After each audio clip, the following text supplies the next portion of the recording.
Gisele chegando. Bom dia, Gi. Bom dia a todos e a todas. Muito bem, gente. Começamos aí em alto astral, animados, começando com Viva la Vida, porque a vida é para ser vivida, né? E nós vivemos na ótica de Cristo. E se a gente vive na ótica de Cristo, é uma vida boa. Nós vamos começar, e o pessoal vai chegando à medida que a gente vai conversando aqui, fazendo essa live para deixar ela gravada, para que no domingo, no caso amanhã pela manhã, ela fique disponível já no Facebook da nossa igreja, da IPI da Vila Moinho Velho, e fique então disponível daqui por diante. Bom dia gelado, né, Gi? Pois é. Eu escapei um pouco desse gelo de São Paulo por uns dias, porque eu ainda estou em Presidente Prudente. E aqui também está frio, você vê que eu estou de blusa, mas eu não posso dizer que está gelado se eu comparar com a nossa vida em São Paulo, que faz muito mais frio do que normalmente a gente experimenta aqui em Prudente. Mas é assim, né? Um dia, uma hora ia ter que chegar o frio. Nós já estamos em maio, então a gente já sente aí os efeitos desses dias mais gelados. Ok, gente. Pessoal, vamos dar sequência então ao nosso estudo dessa manhã sobre o livro Espiritualidade Emocionalmente Saudável, capítulo 4. Nós vamos fazer a segunda parte agora da nossa reflexão nesse estudo. Eu costumo mostrar a capa do livro para exemplificar ali o iceberg, né, como uma forma metafórica ali de falar a respeito das nossas emoções, da nossa espiritualidade. Eu não trouxe a versão nova, eu só estou com a versão antiga, que só tem essa folhinha aqui, não tem o iceberg, mas no seu livro aí você tem. Então você se lembra dessa metáfora, dessa ilustração. Bom, na semana passada nós falamos sobre a primeira parte do livro, ou melhor, a primeira parte do capítulo 4, que diz: conheça a si mesmo para conhecer a Deus. É muito interessante porque na primeira parte a gente falou sobre o nosso verdadeiro ego, né? Na verdade, essa é a temática do capítulo todo, mas nós chegamos à conclusão, portanto, de que o nosso autoconhecimento e o nosso relacionamento com Deus estão intimamente ligados ou interligados. O que significa isso? Que para eu ter um bom relacionamento com Deus, para eu entender a essência, o propósito de Deus para a minha vida, eu preciso me conhecer. É muito difícil de nós concebermos a ideia de Deus, a ideia do propósito de Deus para nós. É muito comum a gente falar isso na igreja ou ouvir cristãos falando a respeito disso, né? Quando eles dizem assim: eu acho que a vontade de Deus para a minha vida é que eu seja assim, eu seja assado, que eu faça isso e não faça aquilo. Essa é uma preocupação legítima e é uma preocupação que cada um de nós devemos ter a respeito da nossa vida com Deus. Não há dúvida com relação a isso. No entanto, eu só consigo ter a segurança de que Deus tem realmente aquilo para a minha vida quando, de fato, eu sei quem eu sou.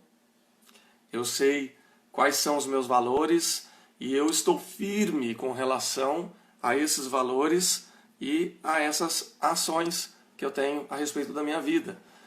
Nós falamos muito sobre isso na aula passada, que se nós, por exemplo, não temos essa firmeza de entendimento a respeito de quem nós somos, se não nos conhecemos bem, nós acabamos sofrendo porque nós não conseguimos viver a nossa vida sem se preocupar com a opinião alheia, sem se preocupar com o que eu vou mostrar para o outro, o que o outro vai pensar a respeito de mim, e etc, etc.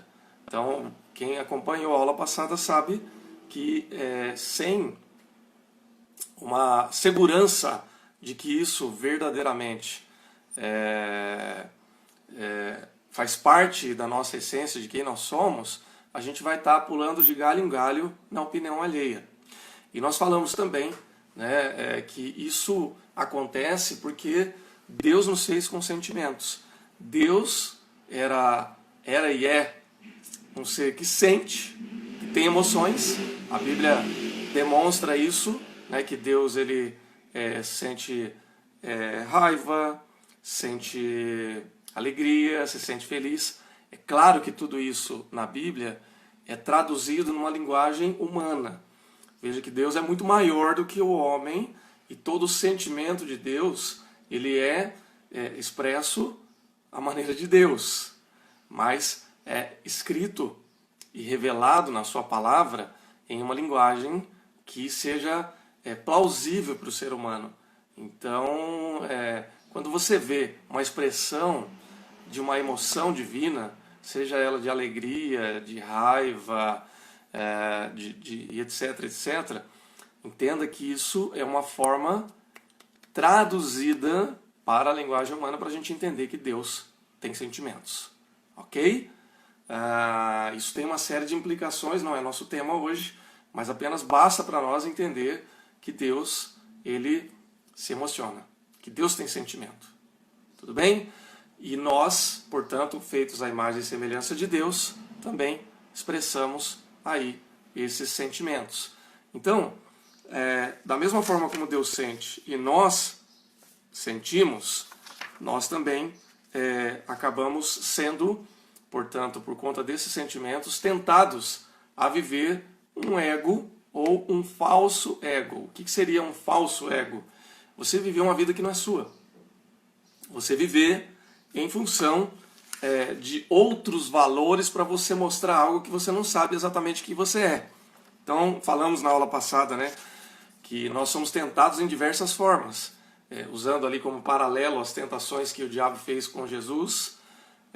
Eu sou tentado pelo meu desempenho, então eu sou aquilo que eu faço, ou eu sou aquilo que eu tenho, ou ainda eu sou o que os outros pensam de mim.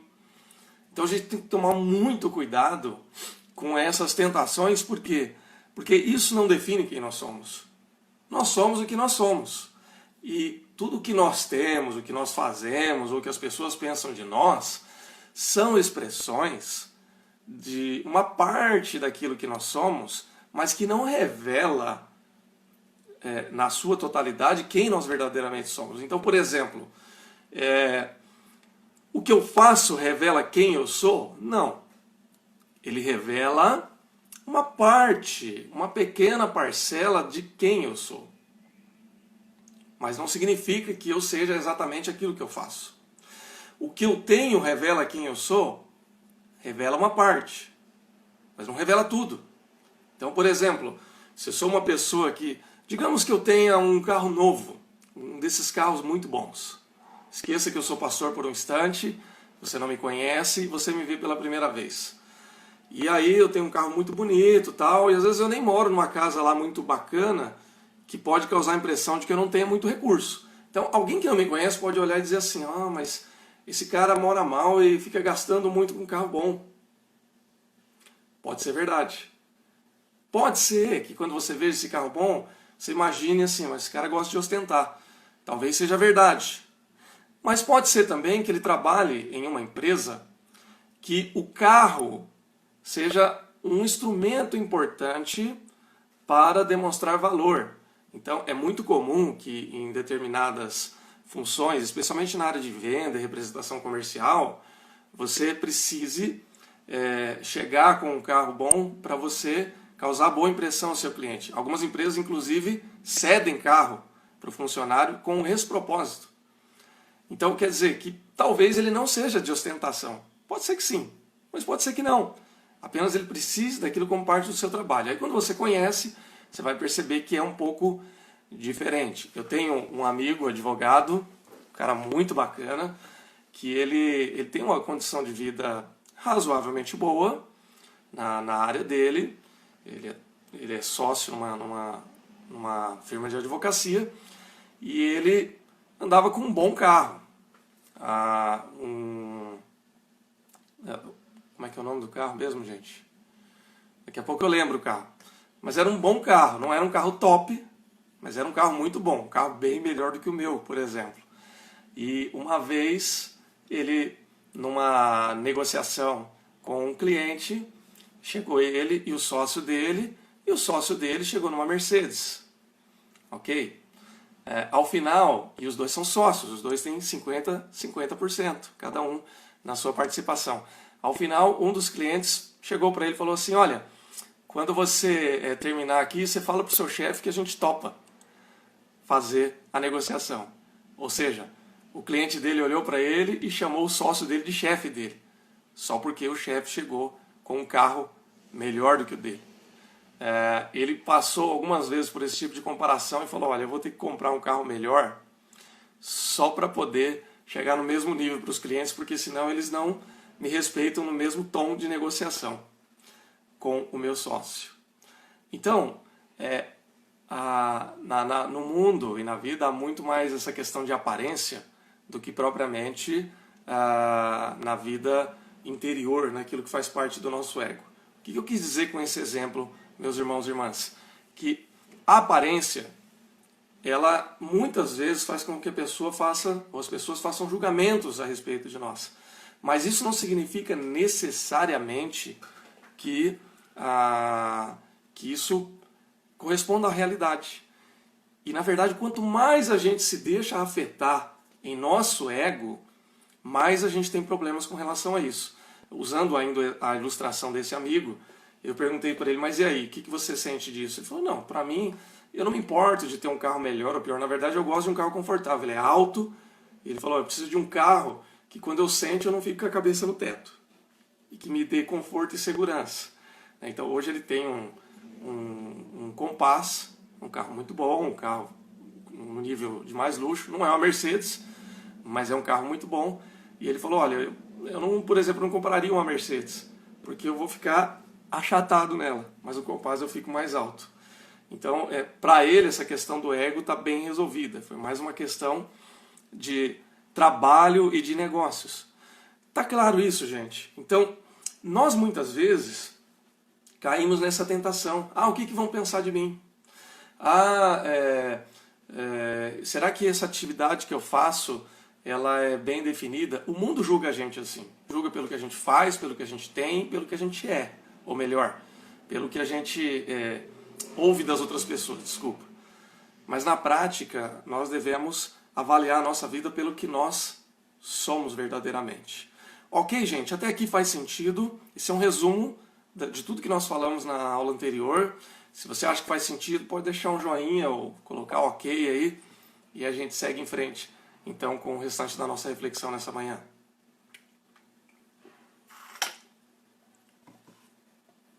Ok? Faz sentido, gente? Bom, joia. Hoje nós vamos começar a falar, portanto, obrigado, gente, pelo retorno. Hoje nós vamos então seguir falando sobre qual o espelho, qual o verdadeiro ego, qual o modelo verdadeiro que a gente deve ter para que nós possamos equilibrar mais o que a gente pensa, o que a gente sente a respeito de nós mesmos. Lembre-se, o tema do capítulo é conheça si mesmo para conhecer a Deus. Quanto mais nós nos conhecemos, mais nós entendemos o nosso relacionamento com Deus. E aí então, a gente tem como modelo a própria figura do Senhor Jesus. Ou seja, qual é o ego de Jesus, usando essa linguagem mais da psicologia, da psicanálise aí? Qual é o verdadeiro ego de Jesus? Veja, Jesus, ele é o modelo daquilo que o apóstolo Paulo chama da estatura do varão perfeito, a estatura do homem perfeito. Jesus, ele é um modelo. É claro que nós, nessa vida, humanamente falando, a gente não vai atingir o pico, nós não vamos chegar à estatura do varão perfeito, que é Jesus, porque isso a gente só vai conseguir na glória celestial. No entanto, o modelo de Jesus, ele serve para que nós tenhamos um parâmetro. e a gente busque atingir um nível cada vez mais alto desse parâmetro. É o processo de santificação que a Bíblia nos ensina. Para isso, a gente precisa observar e ver como é que Jesus lidava com o seu ego, com a sua personalidade, com o seu temperamento e com aquilo que ele entendia ser o propósito de Deus para a sua vida. Veja, a Bíblia mostra, por exemplo, no Evangelho de Lucas, como Jesus ele foi desenvolvendo a sua personalidade, o seu temperamento, o seu ego, os seus valores. Claro que uma boa parte da história de Jesus não é contada na Bíblia. Mas, por exemplo, a gente já vê ele aos 12 anos como alguém que sabe, guardadas as devidas proporções para a sua idade, ele estava muito bem resolvido com relação a quem ele era. Vocês lembram, né? Essa passagem está lá no Evangelho de Lucas, que Jesus aos 12 anos, quando ele vai para a primeira vez em Jerusalém, vai ao templo, ele quer ficar ali no templo discutindo com os doutores. E fica. Tanto que seus pais o perdem e tem que voltar depois para achar ele. E quando chegam lá, ele está lá bonito no templo, discutindo com os doutores, porque ele já tinha esse entendimento de uma maneira... Veja, Jesus adolescente era um adolescente, ele não era um adulto pronto. Mas naquela época ele já estava buscando já um entendimento e uma relação maior com aquilo que era parte da vocação da sua vida. Por isso ele estava ali no templo discutindo com os doutores da lei. Ok? Claro que isso dentro de uma dimensão adolescente. Posteriormente nós vamos encontrar Jesus já no início do seu ministério, já com muitos anos à frente, aos 30 anos de idade e durante todos os anos da sua caminhada. O que é que a Bíblia nos mostra a respeito da pessoa de Jesus quanto ao seu autoconhecimento e a sua resolução a respeito de quem ele era? Nós vemos um Jesus que ele apresenta diversas nuances do seu temperamento. É outra coisa que a gente não tem todo o tempo aqui para falar, mas, por exemplo, Jesus era um cara manso, era um homem amoroso, era uma pessoa atenciosa, era um cara dedicado, era uma pessoa virtuosa. A gente sabe de tudo isso, né? Era um cara corajoso, porque em determinadas situações ele precisou se arriscar. Era uma pessoa despida de preconceitos. Jesus conversa com o coletor de impostos, ele vai almoçar com eles. Jesus conversa com uma mulher samaritana, ele quebra barreiras de elementos da sociedade do seu tempo. E especialmente no Evangelho de Lucas você vai encontrar muito isso. Jesus conversando com pobre, com prostituta, com doente, com tudo quanto é tipo de gente que estava à margem da sociedade. Jesus era um cara que se alegrava publicamente. Então, o almoço com Mateus, ou Levi Mateus, era parte de uma celebração. Jesus estava ali dando risada, na resenha, como a gente diz. Jesus nas bodas de Caná, lá no Evangelho de João, quando ele faz seu primeiro milagre e transforma água em vinho, gente, isso é celebração. Então a gente vê elementos da personalidade de Jesus através desses textos. A gente vê Jesus irado, quando ele chega no templo e vê os vendilhões ali. A gente vê Jesus chorando pela perda de um amigo, como foi o caso de Lázaro. Então a gente consegue perceber nuances bem claras ali do temperamento de Jesus. Mas quanto à sua personalidade, no sentido de saber quem ele era, a gente vê que Jesus é bastante resiliente, é bastante determinado e é bastante firme com relação ao seu propósito e à sua vocação.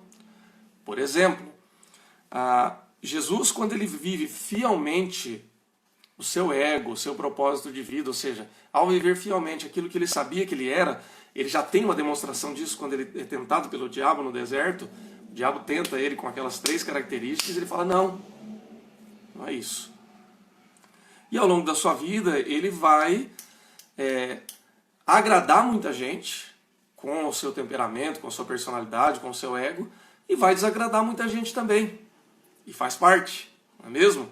Então, por exemplo, ele agradou muita gente quando ele fez milagre, quando ele pregou e fez discursos maravilhosos, quando ele ensinou, quando ele curou e etc.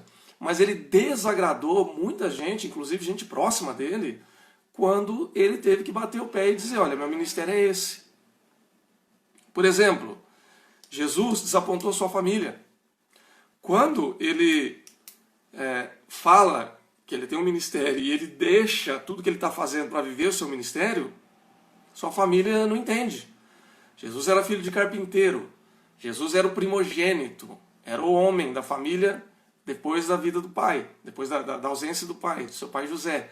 Então era natural, o que se esperava naquele tempo é que ele assumisse o ofício do seu pai e o cuidado com a família. Essa era a tradição. Jesus não fez isso. Jesus, ele foi viver o ministério e a vocação para a qual ele havia sido chamado e enviado ao mundo. Maria não entendeu isso. Você pode ver que Maria, ela, em um determinado momento, ela leva os outros irmãos de Jesus. Se você não sabe ou se você não lembra disso, Jesus teve outros irmãos. A Bíblia mostra isso. Ok? Também não é tema para hoje, mas só uma pincelada. E eles vão tentar dissuadir Jesus do que ele está fazendo. E Jesus diz assim, não. Você vai lá no Evangelho de Marcos, no capítulo 3, você vai ver isso. E Jesus, ele não baixa a guarda. Ele sabe quem ele é. Jesus desaponta os seus amigos ali da sua vizinhança, aqueles que o conheciam desde a juventude, a adolescência ou até a infância. Ele permaneceu tão firme nas suas convicções que algumas pessoas tentaram lançar ele de um penhasco. Está lá no Evangelho de Lucas, no capítulo 4. Jesus, em um determinado momento, ele decepcionou os seus discípulos. Porque os seus discípulos, como muitas pessoas naquele tempo, estavam esperando um Messias, um rei, que fosse um rei político. E Jesus em nenhum momento se propôs a ser. Eles achavam que Jesus ia expulsar os romanos ali e eles iam recuperar a glória dos tempos de Davi. E Jesus decepcionou eles, porque Jesus disse, olha, meu reino não é desse mundo. Da mesma forma, Jesus decepcionou multidões, quando ele não fez tudo o que a multidão queria. Em alguns momentos ele atendeu, em outros momentos ele zarpou, foi embora e não fez. Ele decepcionou os líderes religiosos, muitos líderes saduceus, fariseus e outros viviam tentando pegar Jesus em alguma contradição porque eles não gostavam de Jesus. O que a gente quer dizer com isso? Que Jesus, uma vez que ele tinha consciência de quem ele era, de qual o seu propósito e de quais eram os seus valores, ele viveu de maneira consistente com isso. Ele não mudou os seus valores para agradar as pessoas. Ele não mudou as suas convicções e as suas atitudes, os seus propósitos, para que ele se sentisse mais popular, para que as pessoas não ficassem chateadas com ele. Percebe qual que é a dimensão e a profundidade do ego de Jesus? Veja, gente, quando eu estou dizendo que Jesus decepcionou todas essas pessoas, não significa que Jesus não fosse amável, que Jesus não fosse relacionável, que Jesus não se preocupasse e não amasse essas pessoas. Não é isso. Significa apenas que Jesus ele chegou em tal nível de maturidade que ele entendia que até mesmo amar e cuidar dessas pessoas significava que ele tinha que viver o propósito pelo qual Deus havia enviado ele. Imagine se Jesus, dentro da sua missão, dentro do seu propósito, se ele fosse querer agradar a sua família lá no início do ministério. Não, tá bom, mãe, eu vou continuar sendo carpinteiro aqui, vou continuar orando. Mas a gente não ia ter um Salvador. Imagine se Jesus fosse agradar aquela multidão toda que ficava o tempo todo correndo atrás dele. Ele nem chegava em Jerusalém. Imagine se Jesus quisesse agradar os doutores da lei que tanto pegaram no pé de Jesus. Ele ia ter que ficar cumprindo a lei à risca, como aqueles homens cumpriam. E a maneira como eles cumpriam literalmente é o que estava trazendo sofrimento para o povo. Imagine você se Jesus tivesse preocupado em agradar os seus discípulos. Ele ia fazer um acordo com Pôncio Pilatos, ou sei lá quem, talvez com Herodes, ou não sei, ele ia virar um líder político. Então, Jesus ele sabia a verdadeira importância de viver a sua vida. E dentro dessa dimensão, ele viveu da melhor maneira possível. Por isso que eu digo que Jesus é o modelo. Ele é aquilo que a gente deve se espelhar para que a gente possa viver o nosso verdadeiro ego. Ok, gente? Tudo bem até aqui? Tudo claro? Então Jesus, ele fez o que fez, ele deu a sua vida por nós, mas ele tinha convicção de quem ele era e de qual era, portanto, o seu propósito. Bom, como que isso pega para nós? Qual que é a implicação disso para a nossa realidade? Veja, nós precisamos também procurar ao máximo viver o nosso verdadeiro ego. Viver na dimensão mais profunda possível a realidade daquilo que nós somos e pela qual Deus nos chamou e que a gente vai entendendo e percebendo ao longo da nossa vida. O autor, Peter Scazzero, ele usa uma teoria muito interessante de um psicanalista e psiquiatra americano chamado Murray Bowen. O Murray Bowen, ele foi um dos principais, tá enroscando aqui, um dos principais fundadores da teoria sistêmica familiar, ou terapia sistêmica familiar, como você quiser. O que essa terapia trabalha? Ela tem um conjunto de valores e de práticas para trabalhar de uma maneira positiva o relacionamento inter e intrafamiliar, e ela tem como proposição um conceito que se chama o conceito de diferenciação. O que é a ideia ou conceito de diferenciação? Diferenciação é a capacidade de uma pessoa definir os seus objetivos e valores na vida, independentemente das pressões que ela é cercada e recebe ao seu redor. Ou seja, o que seria a diferenciação de uma maneira prática? É a capacidade que eu e você temos de definir os nossos valores, os nossos projetos de vida e as nossas ações, sem se preocupar muito com o que as pessoas ao nosso redor vão pensar ou vão fazer a partir das nossas decisões. Então, por exemplo, eu tenho uma maior ou menor capacidade de diferenciação, o meu nível de diferenciação é maior ou menor, dependendo de como eu reajo a partir da reação alheia. Lembra que na primeira parte nós estávamos falando muito sobre isso, né? Que eu preciso viver a minha vida sem se preocupar com o que os outros vão pensar, com o que os outros me avaliam com relação ao que eu tenho ou ao que eu faço. Então, o meu nível de diferenciação ele vai ser mais bem construído quanto menos eu me preocupo com essas coisas. Porque cada uma dessas coisas se constitui em um tipo de pressão emocional. Vamos deixar isso mais claro. Por exemplo, imagine você vamos pegar o exemplo de Jesus ainda. Jesus, ele um dia chega para a família e fala, olha, eu sou o filho, eu sou o verbo. E para isso que Deus me chamou. E aí a família começa a fazer pressão. E aí, como ele ama a sua mãe e os seus irmãos, ele vai ficar dividido, vai sofrer, porque ele não quer ver a sua família sofrer. E aí ele, não, tá bom, então eu vou ficar em casa. Se Jesus agisse assim, ele demonstraria que o nível de diferenciação dele era muito baixo, porque ele se afetava com as pressões externas. Qual é a questão que nós vivenciamos aí com relação a essas pressões externas? É que quanto mais próxima for uma relação, maior o nível de pressão que nós temos com relação a isso. Então, por exemplo, quais são as opiniões que mais nos doem e nos machucam quando a gente não consegue lidar com essas pressões? As relações mais próximas que nós temos, primeiramente, são com os nossos familiares, especialmente pai e mãe. Lembra do conselho bíblico lá no Gênesis, que o homem, ele deixa teu pai e tua mãe, se une à sua mulher ou ao seu marido como uma só carne? O conselho bíblico, muito sábio, obviamente, já tinha a ver com aquilo que hoje a gente teoriza, tá? Quando a gente está falando de diferenciação, nós não estamos criando, nós estamos apenas teorizando e dando nome a algo que já um conceito que já existia anteriormente, que agora pedagogicamente a gente entende. Então, é a ideia de você deixar pai e mãe para você viver o seu próprio ego, sua própria vida, sua própria família. Só que essa pressão, ela continua ao longo da vida.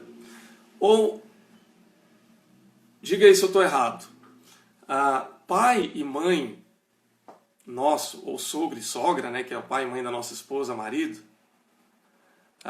imagine que você toma algumas decisões e você faz algumas coisas e essas coisas acabam mexendo na opinião dos seus pais, vamos dizer assim, e seus pais começam a falar para você assim: ah, meu filho, mas você não deveria fazer isso. Ah, meu filho, mas eu não acho que isso seja o melhor para você. Mas você tem a convicção de que você está fazendo a coisa certa. E que seus pais talvez não gostem da sua decisão porque eles não entendem isso. Como é que você reage? Por exemplo, vamos pensar numa mãe que sonhou para a vida do seu filho que ele fosse um médico. É um sonho legítimo. É um desejo honesto.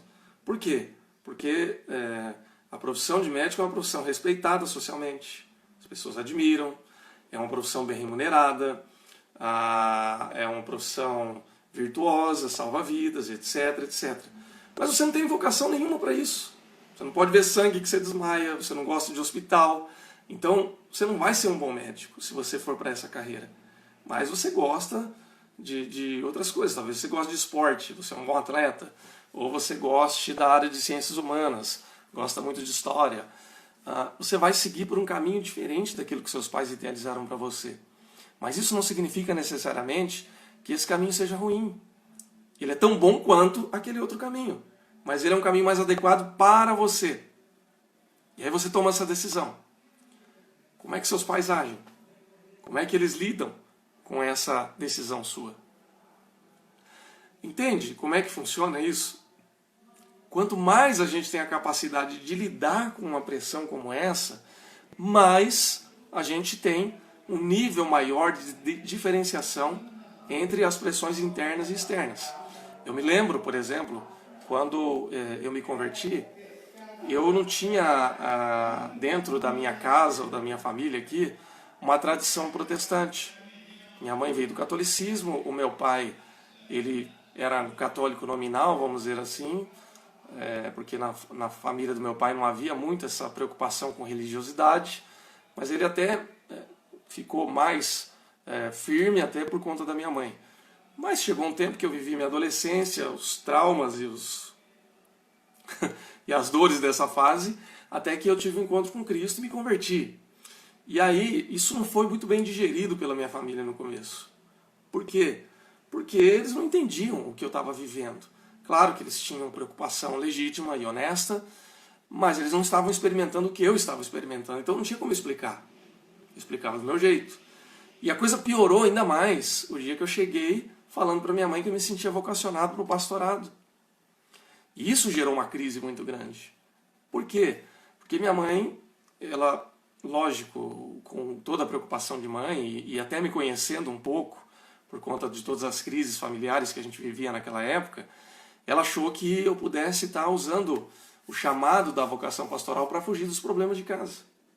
Ou seja, eu ia para o ministério, ia para o seminário, ia sair de casa e ia fugir dos problemas. Isso não era verdade. Eu tinha uma convicção, eu tinha um desejo, eu tinha uma chama ardente no meu coração que dizia que esse era o caminho de Deus para a minha vida. E eu já estava experimentando isso já há alguns anos, desde a minha conversão. Então, isso era legítimo para mim. Só que a opinião da minha mãe e do meu pai tinha peso para mim. Então, naquele momento, não foi fácil suportar a pressão que vinha dos meus pais dizendo assim: olha, você não é vocacionado, você está fugindo, você não pode fazer isso, deixa isso para lá, vai fazer outra coisa. Para mim foi muito difícil, foi doloroso. Mas naquele momento, lógico, sem essa teoria toda, eu tive um nível de diferenciação capaz de me sustentar nessa decisão e dizer: não, esse é o projeto de Deus para a minha vida. Deus está me sustentando nisso. Deus está me chamando para isso. Então é isso que eu vou fazer. E graças a Deus que eu fiz isso, porque hoje a relação é muito diferente. Passou um tempo, minha mãe, obviamente, ela entendeu, ela viu que havia uma vocação, e eu já sou, essa decisão já tem mais de 20 anos, na verdade tem quase 25 anos, foram anos de avaliação, anos de seminário, já estou com quase 16 anos de ministério, então as coisas aconteceram e foram como foram. Então nós temos que ter essa capacidade, e há diversos níveis de diferenciação, e quanto mais diferenciado você é nessa teoria, nesse aspecto, mais você tem a capacidade e habilidade de seguir em frente, sendo o que você é e deixando de lado aquilo que você não é.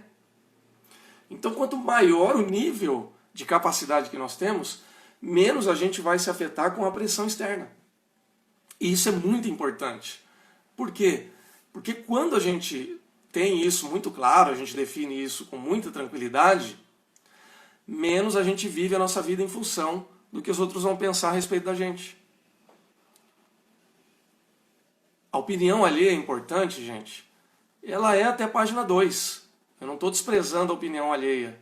Eu não estou desprezando a importância que a gente tem que ter com relação à sociedade, ou com o que os nossos pais, os nossos amigos, irmãos, familiares pensam da gente. Eu não estou dizendo isso. A gente precisa de um nível de vida social, ok?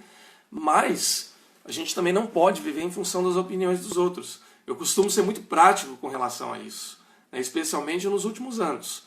Cada vez a gente vai amadurecendo, fiz terapia, fiz hipnoterapia, fiz reflexão com Deus durante todos esses anos. Existem diversos instrumentos que vão ajudando a gente a se conhecer.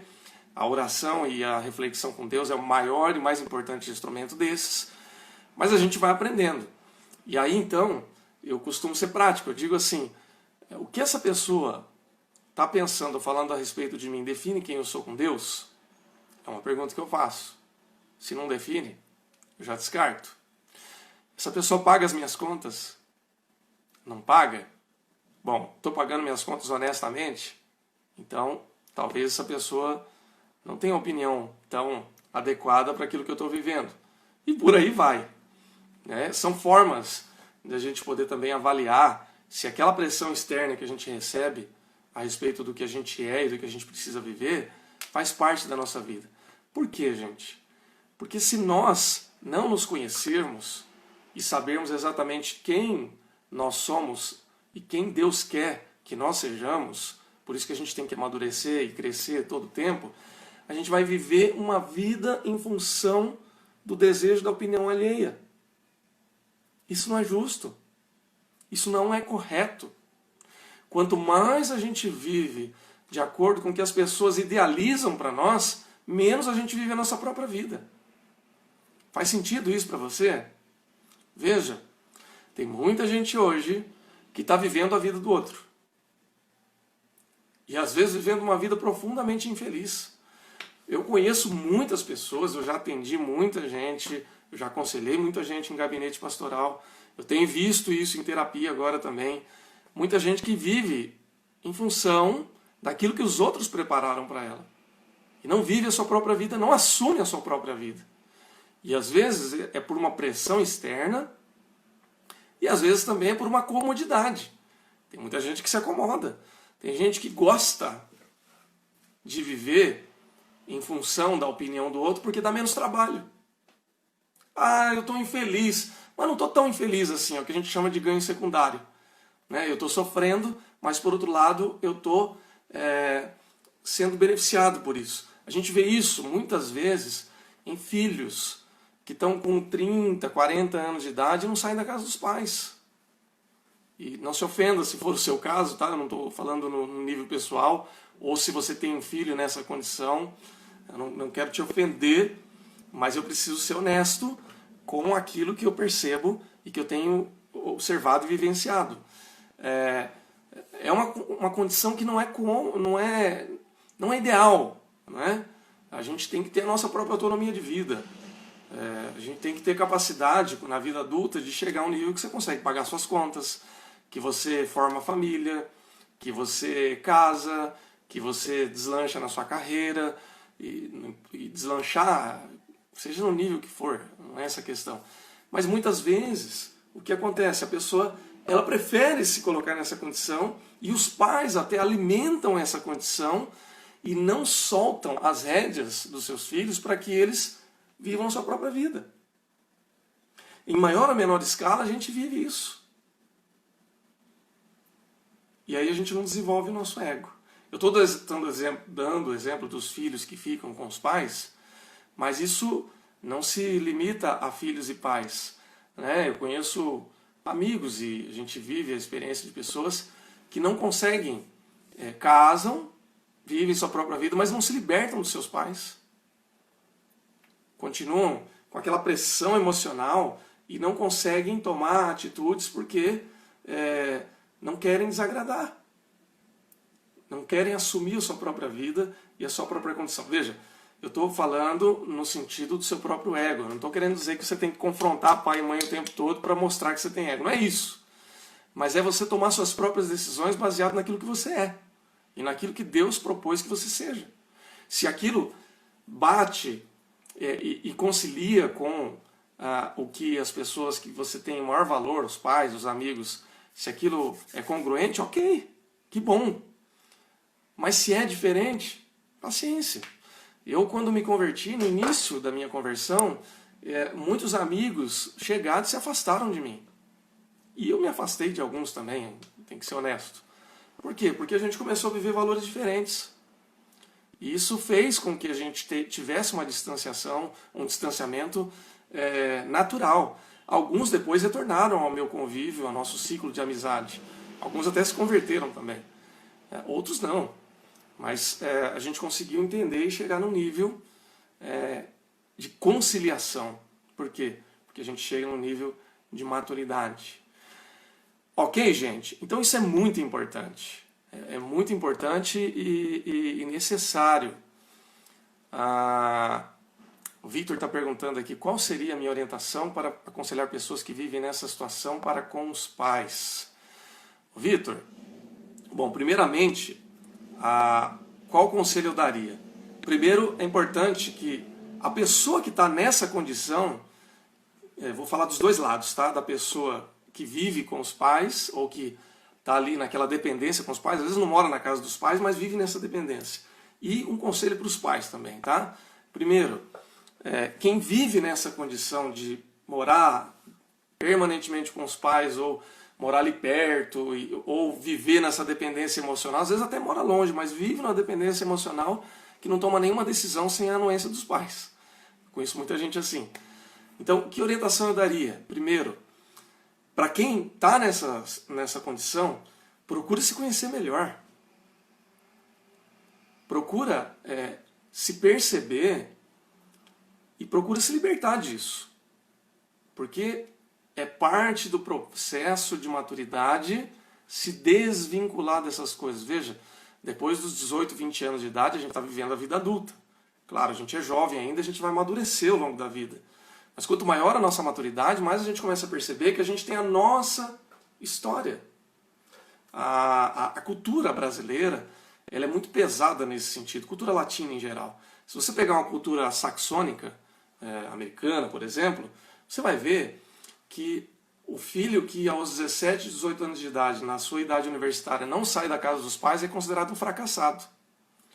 Isso também é um outro tipo de pressão social que não deveria existir, mas na prática eles têm uma cultura de autonomia. E quanto mais longe ele vai da casa dos pais, mais bem sucedido ele é considerado. O cara mora lá em Nova York, o sucesso para ele é estudar em Stanford, lá na Califórnia, porque é bem longe de Nova York. E a recíproca é verdadeira, no contrário.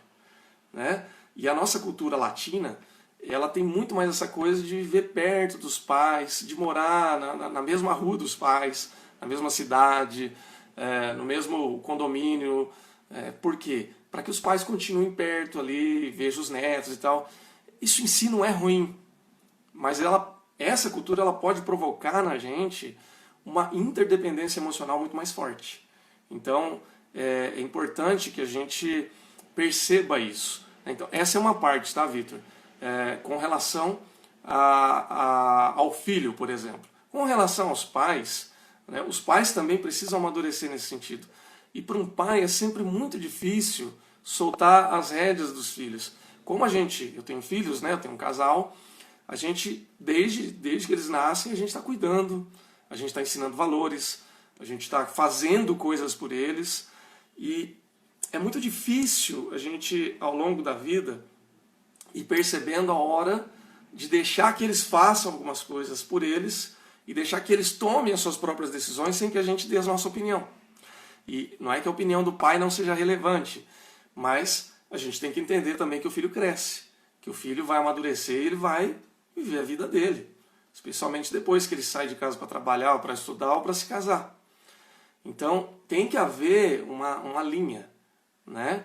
Então, o primeiro conselho nesse sentido, Vitor, é que a pessoa tenha consciência disso, que o filho ele tenha consciência de que ele precisa tomar as rédeas da sua própria vida, assumir a sua própria vida, de acordo com o propósito do projeto de Deus para ele, se ele crê nisso. E os pais também têm que entender que os pais não podem ficar alimentando essa situação continuamente. Porque, veja, isso gera um nível de zona de conforto que alimenta ambos. Eu, como filho, eu posso me acomodar nessa situação. Ah, tá ruim, mas eu tenho uma casa, tenho meus pais que pagam minhas contas, e principalmente hoje em dia em que há uma liberdade social para você ter relação com namorado, com namorada e etc, né? E trazer a namorada para dormir em casa, ir dormir na casa da namorada, socialmente isso não é mais um escândalo, como já foi no passado.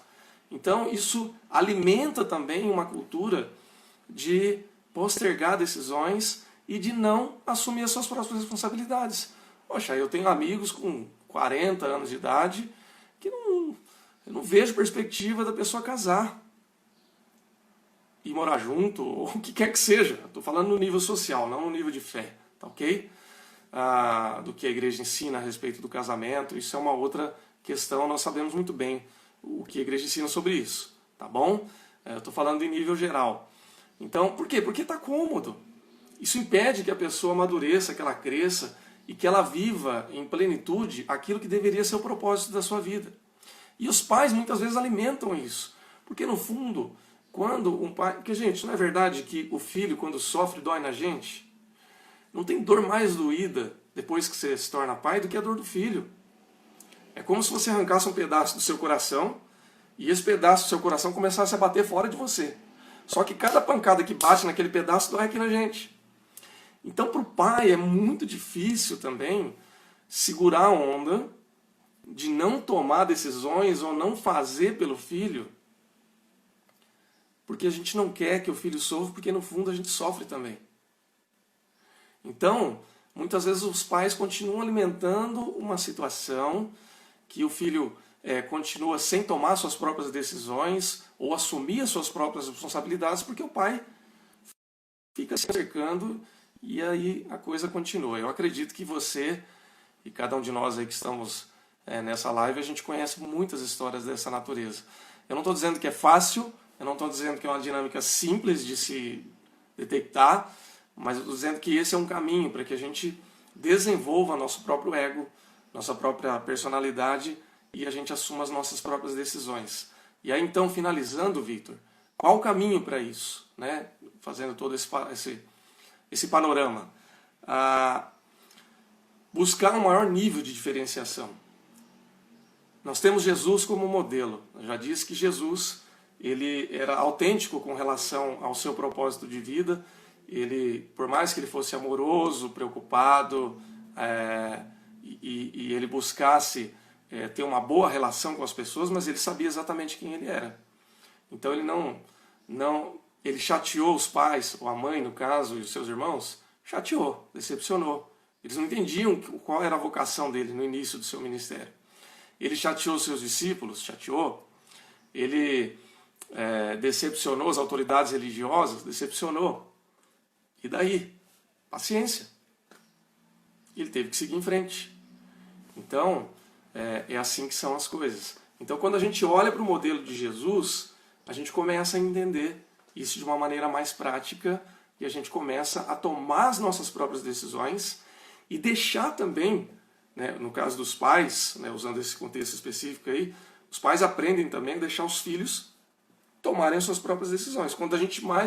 Quanto mais a gente alimenta essa dependência dos filhos, mais difícil é para o filho tomar suas próprias decisões, se amadurecer e assumir o controle da sua vida.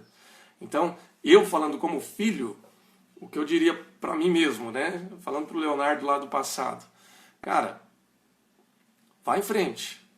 Se eu não tivesse ido em frente na época do seminário, eu não seria pastor hoje. Se eu não tivesse, vou citar um outro exemplo aqui. Hoje eu estou aqui na casa da minha mãe por uma contingência, né? Eu vim aqui por uma questão familiar, por causa da quarentena a gente acabou esticando um pouco mais aqui, mas boa parte da minha vida adulta eu passei longe de Presidente Prudente. Longe dos meus pais, longe dos meus irmãos. Eu fui pastor no norte do Paraná, no sul de Minas, hoje eu sou pastor em São Paulo, capital, e eu tive que tomar as minhas decisões e assumir a rédea da minha vida. Eu e minha esposa, a gente foi viver muito cedo as nossas lutas, as nossas dores, e a gente teve que aprender a se virar. Foi fácil? Claro que não.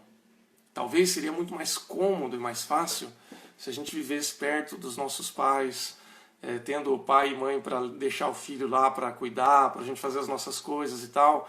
E veja, eu não estou dizendo que isso é ruim, que você não possa fazer isso.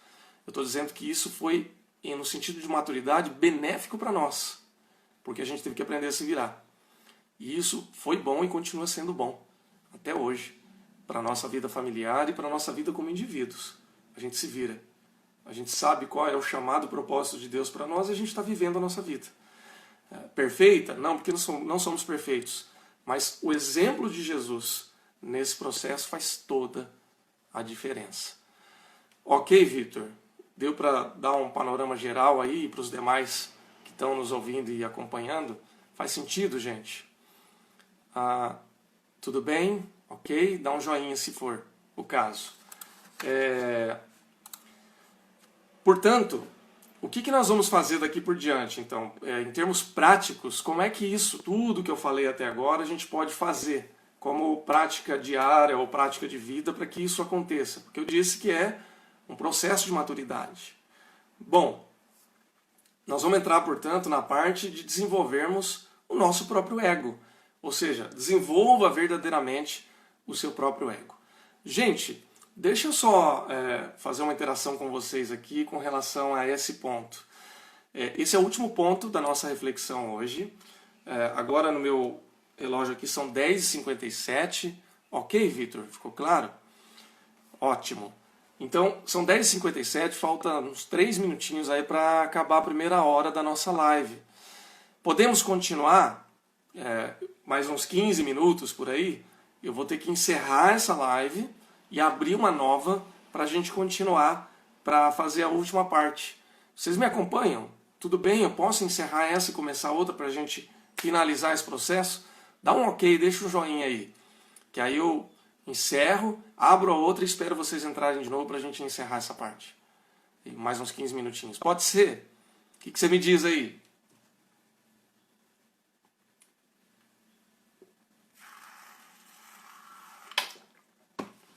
Tudo bem? Podemos fazer assim? Posso encerrar essa parte e começar outra? Muito bem. Gente, obrigado. Então, eu vou encerrar essa parte. Eu já abro de novo uma nova live, aí vocês entram e a gente finaliza a nossa reflexão. Deixa eu pedir uma coisa já na próxima live. Se você puder, eu vi as pessoas dando um curtido, um coraçãozinho aqui. É muito importante você fazer isso, não é pro meu ego não, tá? O sistema do Instagram, o logaritmo, quanto mais movimento a gente tem, e o curtida é um tipo de movimento, mais ele distribui para outros seguidores. Então, algumas vezes o pessoal fala assim, eu queria ter assistido, mas eu não vi na hora, eu não recebi. É uma questão de logaritmo. Você tem lá 1000 seguidores, 500 seguidores, o Instagram não vai distribuir para todos, ele distribui conforme a relevância, conforme a movimentação. Tá bom? Vou encerrar aqui e a gente começa uma nova. Deus abençoe.